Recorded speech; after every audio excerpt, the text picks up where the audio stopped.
ஸ்டாலின் அவர்கள் முதலமைச்சராக பதவி ஏற்றுக்கிறப்போ துர்காம்மா கண்கலங்கி கதறி அழுதாங்க. நாங்கள் கூட என்னவோன்னு நினைச்சோம்.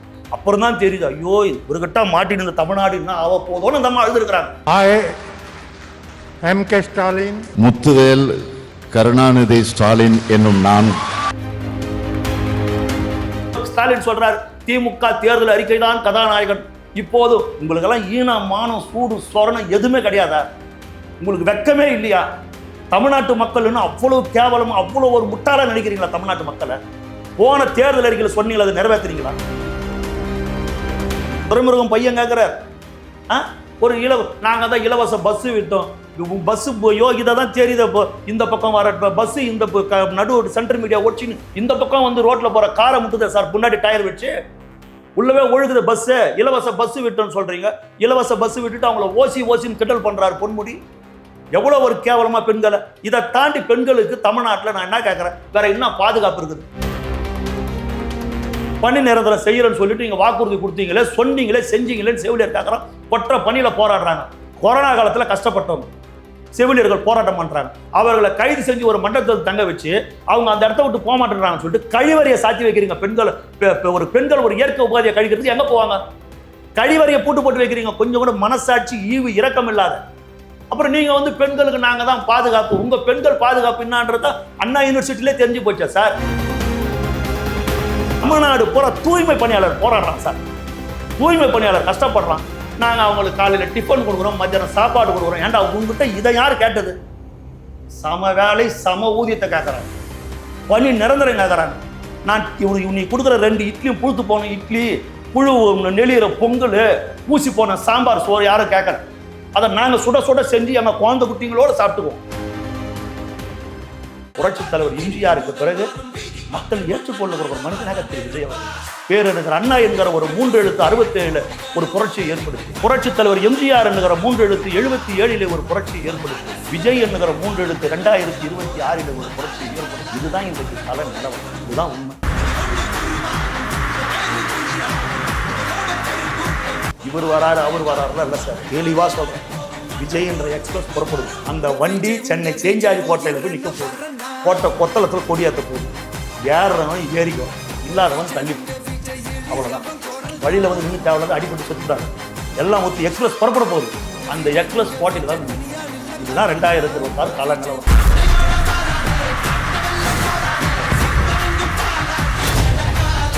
இந்த முறை போன முறை வாங்கின ஓட்டு உனக்கு இந்த முறை கிடையாது. போன முறை நீ வாங்கின ஓட்டு விஜய் அவர்கள் களத்திற்கு வருவதற்கு முன்னால் தமிழ்நாட்டு அரசியல 2ஆ பிரிக்கும். தளபதி விஜய்க்கு முன், தளபதி விஜய்க்கு பின். நீ போன முறை வாங்கின ஓட்டு அவர் வரத்துக்கு முன்ன வாங்கின. இப்ப பாரு நைனா ரஜா 2026 பாரு என்ன நடக்குது.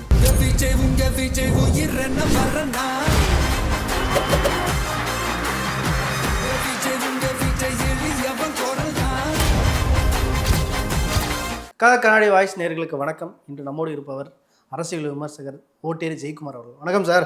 வணக்கம். எப்படி இருக்கீங்க? நல்லா இருக்கும் சார். இப்போ பார்த்தீங்கன்னா நேற்று திருப்பூரில் வந்து டிஎம்கே வந்து பெண்கள் மாநாடுன்னு ஒன்று நடத்தினாங்க. பார்த்தீங்களா? இந்த மாதிரி மாநாடு யாராலும் நடத்த முடியுமா, பார்த்து கற்றுக்கோங்க அப்படின்ற மாதிரிலாம் வந்து வெளியில் ஒரு ஊடகங்கள்லையும் இப்போ ஒரு பேசு பொருளாக பேசிகிட்டு இருக்காங்க. அது எப்படி பார்க்குறீங்க? பார்த்து நேற்று அதாவது செங்கோட்டையன் அவர்கள் இணைஞ்சதுக்கு பிறகு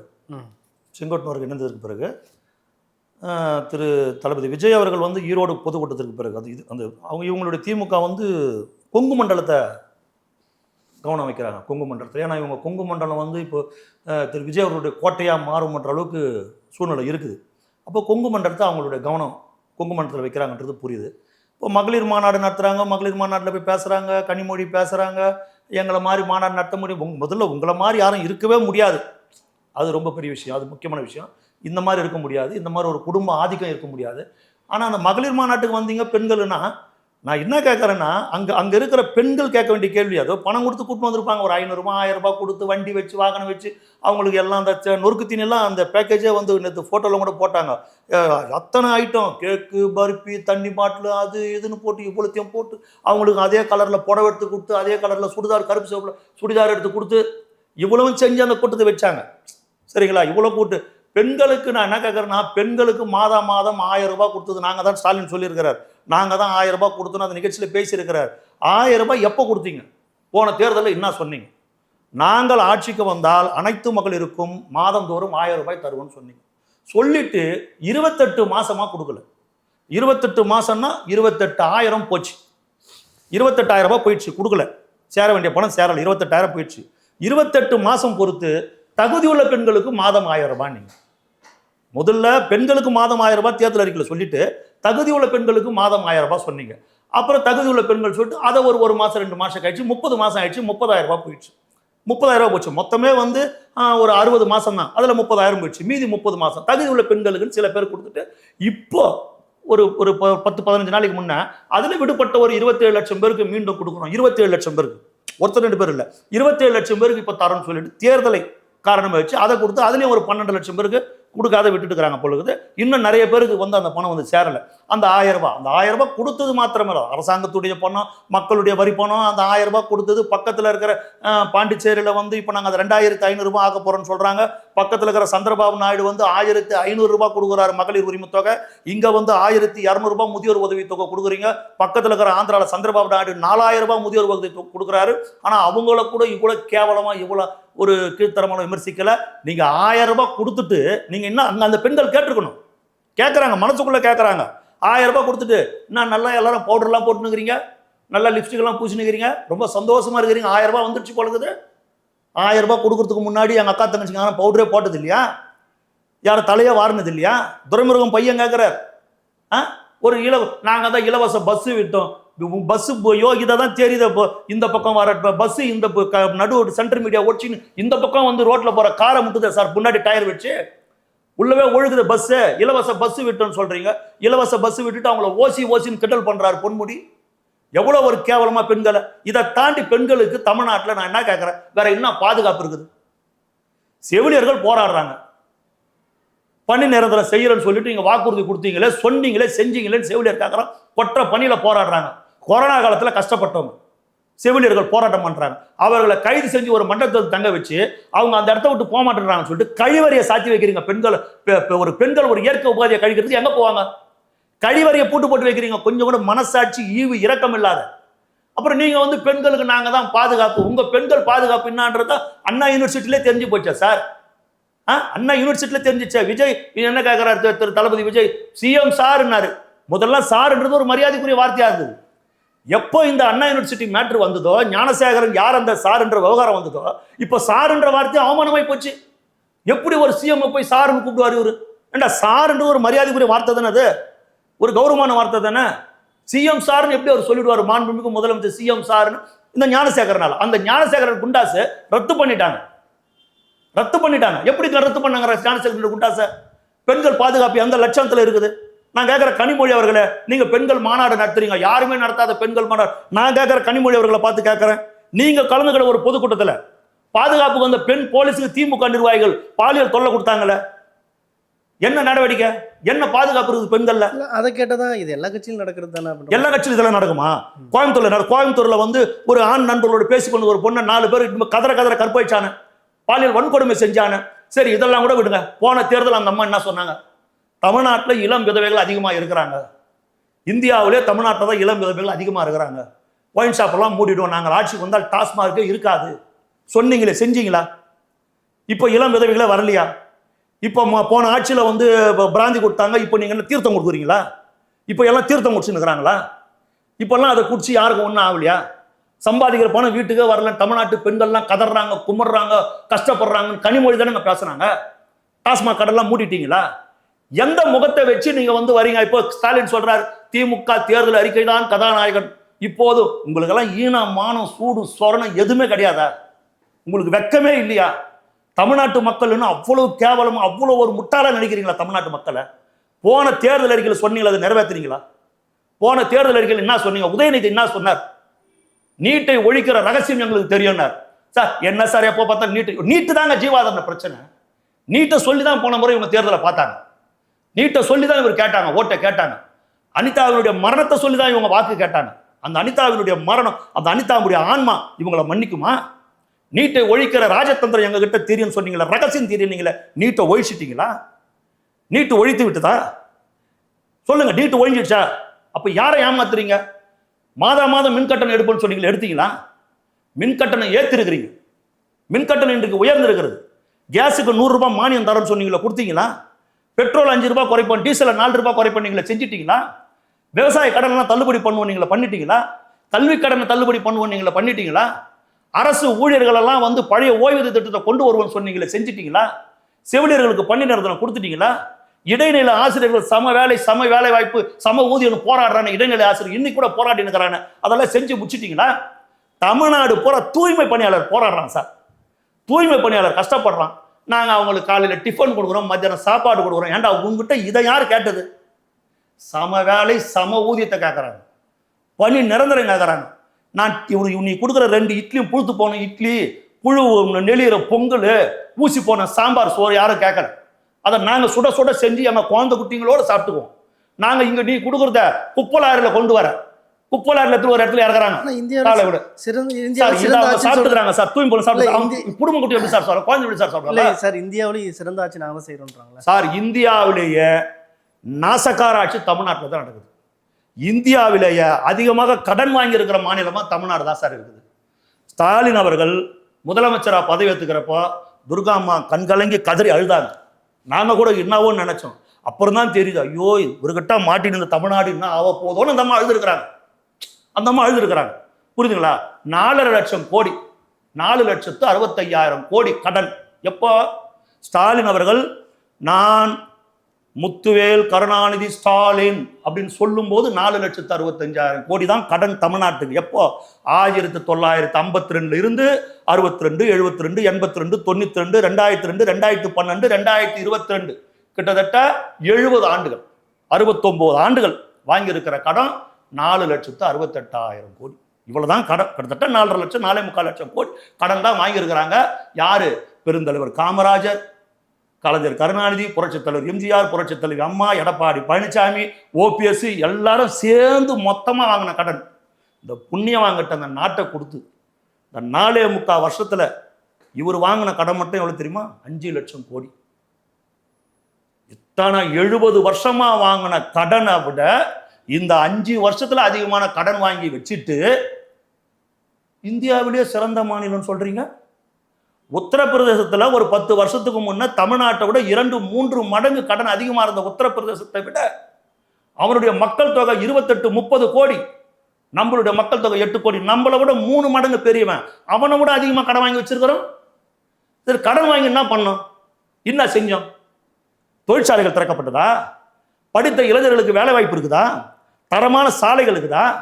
தரமான அரசு மருத்துவமனைகள் இருக்குதா? தரமான பேருந்துகள் இருக்குதா?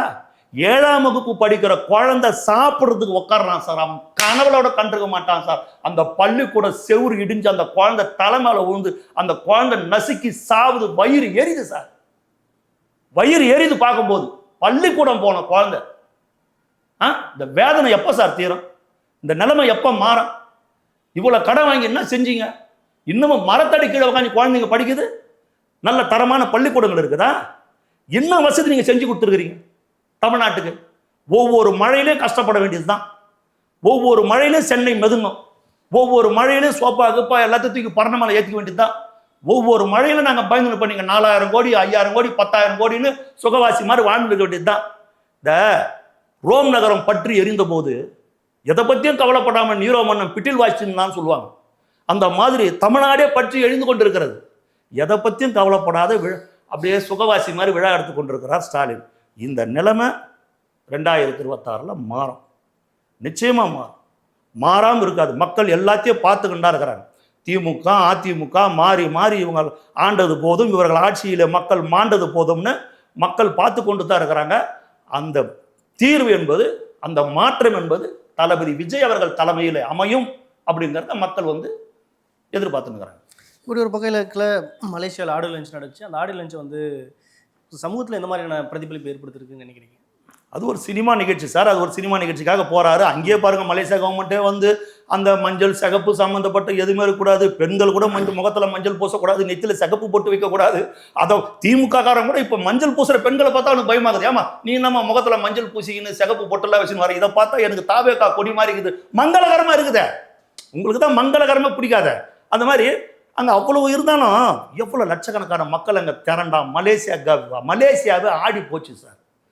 மலேசியாவும் ஆடி போச்சு. ஒரு போய் இறங்குறாரு, அது ஏதோ ஒரு குறிப்பிட்ட ஒரு சாலையை சொல்றாங்க. அந்த சாலையை வந்து அமெரிக்கா அதிபர் ட்ரம்ப்புக்கு அடுத்தபடியாக திரு விஜய் அவர்கள் வருகிற பொழுதுதான் அந்த சாலையை மூடினாங்க. அந்த அளவுக்கு இவருக்கு ஒரு முக்கியத்துவமும் ஒரு மரியாதை கொடுத்துருக்கிறாங்க. பொருளாதாரம் இந்த அளவுக்கு கூட்டம் கூடினதில்லைன்னு சொல்லிட்டு அந்த மலேசியாவுடைய புத்தகத்திலேயே, அது கின்னஸ் புத்தகம் மாதிரி ஒரு புத்தகம், அந்த புத்தகத்தில் இடம்பெற்றிருக்கிறது. இந்த அளவுக்கு எவ்வளவு அழகா பேசியிருக்கிறார். எவ்வளவு என்ன வந்து பெரிய ராஜா விட்டு கண்ணுக்குட்டி நான் பேசினாரு கிடையாது. என்ன இப்போ நான் சினிமா நான் முதல்ல நடிக்க வந்தப்போ முகம் நல்லா இல்லைன்னாங்க, என்னான்னு கேட்டாங்க. எவ்வளவோ அவமானங்களையும் அசிங்கங்களையும் தாங்கித்தான் நான் வந்தேன், நான் நடிக்க வந்தேன்.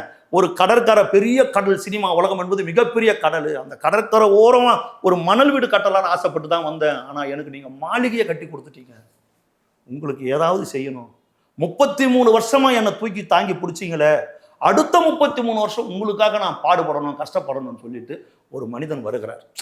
அவ்வளோ அழகாக பேசுகிறாங்க சார். ஒரு படத்துக்கு 250 கோடி வாங்குறாரு. ஒரு படத்துக்கு 250 கோடி, வருஷத்துக்கு 2 படம் நடிச்சா போதும் சார், 500 கோடி சார். காலையில் சூரியன் உதயமாகி மாலையில் மறையறதுக்குள்ள அவருடைய ஒரு நாள் வருமானம் 1.5 கோடியிலேருந்து 2 கோடி சார். அவருடைய ஒரு நாள் வருமானம் கிட்டத்தட்ட ஒரு வருஷத்துக்கு 500 கோடினா, இன்னும் அவருக்கு ஒரு 20 வருஷம் மார்க்கெட்டை அசைக்க முடியாது. 20 வருஷம் மார்க்கெட்டை அசைக்க முடியாது. கிட்டத்தட்ட ஒரு 10,000 கோடி, ஒரு 10,000 கோடியை விட்டுட்டு, ஒரு வருஷம் 500 கோடியை விட்டுட்டு, வேண்டாம் விட்டுட்டு ஒரு மனிதன் அரசியலுக்கு வர்றார். சினிமாவில் ரிட்டையர்ட் ஆகி அவர் யாரும் பார்க்காதையா வந்தார். இன்னைக்கு தமிழ்நாட்டில் யார் சார் உச்ச நட்சத்திரம்? தமிழ்நாட்டில் இன்னைக்கு உச்ச நட்சத்திரம் யார்? 250 கோடி வாங்குகிற, அவரை வச்சு படம் எடுக்கிற ப்ரொடியூசர்லாம் ஓஹோன்னு இருக்கிற அளவு உச்ச நட்சத்திரம் இன்னைக்கு தமிழ்நாட்டில் யார்? இந்தியாவிலேயே அதிகமாக வரி கட்டுகிற 2வது நடிகர் தளபதி விஜய். தமிழ்நாட்டில் உச்ச நட்சத்திரம். அவ்வளவு பெரிய ஒரு இடத்துல, அந்த ஸ்தானத்தில் இருக்கும்போது அதை உதறிட்டு வெளியே வராரு பாருங்க. இன்னும் 10-15 வருஷம் இருந்துட்டு வயசாகி அப்படியே கிடையாது. ஒரு உச்சத்தில் இருக்கும்போது உதறிட்டு வராரு. இந்த மக்களுக்கு ஏதாவது செய்யணும், இந்த மக்களுக்கு நான் சும்மா நன்றின்ற ஒரு வார்த்தை நான் சொல்லிட்டு போறவன் கிடையாது, பட்ட கடனை தீக்கிறவன். அந்த நன்றியை நான் செயல்ல காட்டுவேன், உங்களோடவே இருப்பேன், உங்களோடவே இந்த விஜய் பயணிப்பான் அப்படின்னு சொல்லும்போது அது எவ்வளவு ஒரு அழகான ஒரு அருமையான ஒரு சொல்லா இருக்குது. அதைத்தானே சார் தமிழ்நாட்டு மக்கள் விரும்புகிறாங்க. புரட்சித் தலைவர் எம்ஜிஆருக்கு பிறகு மக்கள் ஏற்றுக்கொள்ளுகிற ஒரு மனிதனாக திரு விஜய் அவர்கள் இருக்கிறார். பேரறிஞர் அண்ணா என்கிற ஒரு 3 எழுத்து 67 ஒரு புரட்சியை ஏற்படுத்தியது. புரட்சித் தலைவர் எம்ஜிஆர் என்கிற 3 எழுத்து 77 ஒரு புரட்சியை ஏற்படுத்தியது. விஜய் என்கிற 3 எழுத்து 2026 ஒரு புரட்சியை ஏற்படுத்தும். இதுதான் இன்றைக்கு கள நிலவரம், இதுதான் உண்மை. இதே சமயம் வந்து காங்கிரஸ் கூட்டணி வருன்ற மாதிரி சொல்கிறாங்க, தேமுதிக வருன்ற மாதிரியும் கூட சில பேச்சுவார்த்தையில் சொல்கிறாங்க. யார் வருவாங்கன்னு நினைக்கிறீங்க? சார் எல்லாம் பேசிட்டு தான் இருக்கிறாங்க. ஓபிஎஸ்சி, டிடிவி, காங்கிரஸ் எல்லாம் பேசிட்டு தான் இருக்காங்க. காங்கிரஸ் வந்து அவர் பிரவீன் சக்கரவர்த்தி அவர் வந்து பேசிட்டு போயிருக்கிறார். அவங்க கட்சிக்குள்ள 1008 குழப்பம் சார். திமுகவுக்கு வந்து எல்லாம் ஸ்லீப்பர் செல் மாதிரி வச்சுருப்பாங்க சார். திமுகவுக்கு நிரந்தரமான அடிமைகள்லாம் காங்கிரஸ் கட்சியில் இருக்கிறாங்க. எனக்கு தெரிஞ்சு அவங்களாம் சத்தியமூர்த்தி பவனில் இருக்கிறத விட அவங்களாம் அண்ணா அறிவாலயத்தில் அவங்களுக்கு ஒரு ரூம் கொடுத்துடலாம். அந்த அளவுக்கு அவங்க ரொம்ப கரெக்டாக இருப்பாங்க திமுகவுக்கு. அவங்க ஒரு 10 பேர் எம்எல்ஏ ஆகணும் ஆசைப்படுவான். அந்த 10 பேர் நம்ம எம்எல்ஏ ஆகனா போகிறோம், கட்சி எக்கேடு கட்டு போன அப்படின்ற அளவுக்கு எப்பேற்பட்ட காங்கிரஸ் கட்சி கழுதை தேய்ந்து கட்டெரும்பாயி, கட்டெரும்பும் தேஞ்சி நீ சிற்றெரும்பாயி, இன்னைக்கு அது கூட இல்லாத போகிற அளவுக்கு காங்கிரஸ் கட்சி தமிழ்நாட்டில் போயினுக்குதுன்னா திமுக தான் காரணம். அகில இந்திய அளவில் கொடிகட்டி பறந்த காங்கிரஸ் கட்சி தோல்விக்கு திமுக தான் காரணம். இந்த ஸ்பெக்ட்ரம் ஊழலால தான் காங்கிரஸ் கட்சியுடைய இமேஜ், மன்மோகன் சிங்குடைய இமேஜ் இந்தியாவில் அதில் பாதாளத்துக்கு போச்சு. ஜெயின் கமிஷனில் குற்றம் சாட்டப்பட்டவர் கருணாநிதி, ராஜீவ்காந்தி கொலை வழக்கு. அந்த குற்றச்சாட்டு ஜெயின் கமிஷன் சொல்லும் போது, அந்த பிரச்சனை வந்தபோது, நீங்கள் ஆட்சி அதிகாரத்தில் நீங்கள் ஐக்கிய குஜராத் பிரதமராக இருக்கும்போது அந்த மந்திரி சபையில் திமுக இருக்குது. உங்கள் மீது குற்றச்சாட்டு இருக்கிறது, உங்கள் கட்சி மீது விசாரணை இருக்கிறது, நீங்கள் மந்திரி சபையில் விட்டு வெளியேறுங்க அப்படின்னு காங்கிரஸ் கட்சி சொல்லுச்சு. 1 மணி நேரம் கூட நான் வெளியில் இருக்க மாட்டேன்னு கலைஞர் சொன்னார். அதனால ஐக்கிய குஜராத் கொடுத்த ஆதரவை காங்கிரஸ் கட்சி வாபஸ் வாங்கிச்சு. அன்னைக்கு நாடு ஒரு தேர்தலை சந்திச்சது, ராஜீவ்காந்தி கொலை. அதுக்கப்புறம் மீண்டும் அந்த திமுகவோடு எந்த குற்றச்சாட்டு கலைஞர் மீது சுமத்தப்பட்டதோ ராஜீவ்காந்தி கொலையில, அந்த திமுகவோடு காங்கிரஸ் கைகோர்த்ததை இந்தியா முழுவதும் இருக்கிற காங்கிரஸ்காரன் விரும்பல. அதுக்கப்புறம் இவர் தொடர்ந்து இந்த இந்து மதத்துக்கு எதிராக இவங்க உதயநிதி இவங்கெல்லாம் பண்றதால இந்தியா முழுவதும் பிஜேபி அதை வச்சு பாலிடிக்ஸ் பண்ணிடுச்சு. இவங்களால இவர் ஒன்றும் இவர் பீகார் தேர்தலுக்கு பிரச்சாரத்துக்கு போனார். பீகார்ல காலி காங்கிரஸ், அவங்க அதை வச்சு அரசியல் பண்ணிட்டாங்க. நம்மளை பானிபூரி விற்கிறோன்னு கிண்டல் பண்றான் தமிழ்நாட்டில், அவர் வந்து ஓட்டு கேட்கறான்னு ஒன்று காங்கிரஸ் காலி. இப்போ கேரளாவில் விஜய்க்கு ஒரு பெரிய இமேஜ் இருக்குது, பாண்டிச்சேரியில் திரு விஜய் அவர்களுக்கு ஒரு பெரிய இமேஜ் இருக்குது, தமிழ்நாட்டில் ஒரு பெரிய. அப்போ காங்கிரஸ் என்ன நினைக்குதுன்னா, நம்ம இவரோட கைகோட்டா கேரளாவில் ஆட்சி பிடிக்கலாம், பாண்டிச்சேரியில் ஆட்சி பிடிக்கலாம், தமிழ்நாட்டில் ஆட்சி அதிகாரத்துக்கு வரலாம். இவர் மந்திரி சபையில் இடம் கொடுக்குறேன்றார், ஆட்சி அதிகாரத்தில் வரன்றார். திமுக மீது கடுமையான குற்றச்சாட்டுகள் இருக்குது. மக்கள் மத்தியில் மிகப்பெரிய ஒரு திமுக மேலே ஒரு எதிர்ப்பு இருக்குது. நிச்சயம் இந்த முறை தளபதி விஜய் அவர்கள் தான் வெற்றி பெறுவார் என்ற சூழ்நிலை வருது. நம்ம ஜெயிக்கிற கூட்டணிக்கு போவோம் அப்படின்னு நினைக்கிறாங்க. இவர் வராரு அவர் வராருலாம் இல்லை சார், தெளிவாக சொல்கிறேன். விஜய் என்ற எக்ஸ்பிரஸ் புறப்படுது. அந்த வண்டி சென்னை சேஞ்சாஜி கோட்டையில் போய் நிற்க போகுது. கோட்டை கொத்தளத்தில் கொடியேற்ற போகுது. ஏறுறவன் ஏறிக்கோ, இல்லாதவன் தள்ளிப்போ, அவ்வளோதான். வழியில் வந்து நின்று தேவையில்லாத அடிபட்டு செத்துக்கூடாது. எல்லாம் ஒத்து எக்ஸ்பிரஸ் புறப்பட போகுது. அந்த எக்ஸ்பிரஸ் கோட்டையில் தான் நிற்கும். இதுதான் 2026 கால நிலவரம். இவங்க எதனா சொல்லிக்கிட்டோம், சினிமா நடிகர்னட்டும். சார் நடிகர்னு அவ்வளோ காலமா சார்? நான் கேட்குறேன், அது ஒரு தொழில் தானே. எந்த ஒரு தொழிலையும் யாரும் இழிவாக பேசக்கூடாது, அது ரொம்ப முக்கியம். அவர் ஒரு திரையுலகத்தில் இருந்தார். திரையுலகத்தில் இருந்தாலும் மக்களுக்காக எவ்வளவோ போராடி இருக்கிறார். இலங்கை தமிழர்களுக்காக குரல் கொடுத்து உண்ணாவிரதம் உட்கார்ந்துருக்கிறார். அவர் 32 33 வயசுலேயே தமிழ்நாட்டு மீனவர்களுக்காக போய் நாகப்பட்டினத்தில் போய் ஆர்ப்பாட்டம் செஞ்சிருக்கிறாரு. அனிதா தற்கொலை செஞ்சப்போ அவங்க அனிதா வீட்டுக்கே தெரியாமல் விடுந்தும் விடியாத காலை நேரத்தில் போய் அனிதா வீட்டில் போய் ஆறுதல் சொல்லிட்டு அவங்ககிட்ட உனக்கு அண்ணனா நான் இருக்கிறேன்னு சொல்லிட்டு ஒரு ஃபோன் நம்பர் கொடுத்து எதுவாக இருந்தாலும் என்கிட்ட பேசுங்கன்னு சொல்லிட்டு அனிதா வீட்டில் பேசிட்டு வரார். எனக்கும் ஒரு தங்கச்சி இருந்தா, திவ்யான்னு ஒரு தங்கச்சி இருந்தா, வித்யான்னு ஒரு தங்கச்சி இருந்தா, இன்னைக்கு அந்த தங்கச்சி இல்லை. ஒரு தங்கச்சி இறந்தா எவ்வளோ கஷ்டன்றது எனக்கு தெரியும் அப்படின்னு அனிதா வீட்டில் பேசிட்டு அவங்க வந்திருக்கிறார். அதே மாதிரி அஜித்குமார் காவல் நிலையத்தில் அஜித்குமார் மரணம் அடைகிற போது அஜித்குமார் வீட்டுக்கு போறார். அதே மாதிரி அந்த ஸ்டெர்லைட் ஆலை துப்பாக்கி சூடு நடந்தப்போ ஒரு 17 பேர் துப்பாக்கி சூடில் செத்து போயிட்டான். அவன் வீட்டுக்கு யாருக்குமே தெரியாத ரகசியமா போறார். விடிய காலையில் 1 மணிலேருந்து 4 மணிக்குள்ள ஒரு காரு சந்து பந்தெல்லாம் போதும் போது ஒரு 2 வீலரில் டபுள்ஸில் போய் அவங்க வீட்டுங்களுக்கெல்லாம் போய் பார்த்துட்டு வந்துக்கிறார். ஆக அவர் களத்தில் ரொம்ப காலமாக இருந்துக்கிட்டு இருக்கிறார். இப்படி ஒரு பக்கம் இருந்தாலையும் சீமான் தொடர்ச்சி விமர்சனம் பண்ணுறது, சாட்டை விமர்சனம் பண்ணுறதுலாம் எப்படி பார்க்குறீங்க சார்? சீமான் சாட்டையெல்லாம் நீங்கள் தயவுசெய்து ஒரு டெபிட்டில் பேசுகிற அளவுக்குலாம் ஒரு ஒன்றும் ஆள் இல்லை சார். நான் 38 வருஷமாக அரசியலில் இருக்கிறேன், சரிங்களா? சாட்டெல்லாம் ஒரு ஆள் கிடையாது சார். சீமானை பற்றி பேசுகிறீங்க, சீமானை பற்றி உங்களுக்கே தெரியாதா?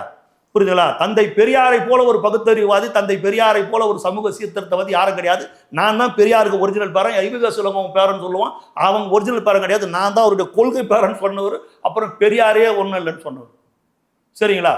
விஜயகாந்த் வந்து நல்ல கண்ட மயிருக்கு சமமான விஜயகாந்த் ஒரு தெலுங்கு நத்துல நீங்கள் முதலமைச்சர் வேட்பாளர் நாங்கள் வேடிக்கை பார்க்க முடியாது. போர் விஜயகாந்த் எனக்கு தான் போருன்னாரு. அப்புறம் பார்த்தா இன்னைக்கு அண்ணன் விஜயகாந்த் மாதிரி ஒரு மனித பண்பாளர், ஒரு அன்பாளர் யாரும் இல்லைன்னு இன்னைக்கு விஜயகாந்த் நீங்க சொல்றாரு.